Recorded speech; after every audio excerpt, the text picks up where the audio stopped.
Havoning ifloslik darajasi mana. Qishloqdagi havoning iflosligi. Bu ham yetmagandek, svet yo'q.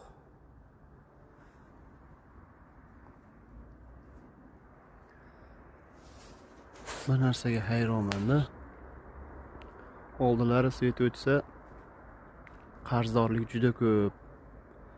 Shuning uchun o'chirilyapti derdi. Hozir odamlar hammasi avtomatik o'chiruvchiga o'tsa, hech kim qarzdor bo'lmasa, nimaga yana svetni o'chirishadi? Endi bahona nima? Ko'tara olmayaptimi?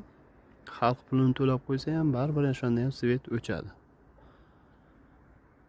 Shunga men hayron qolaman. Nimaga yana nima muammo ekan deb.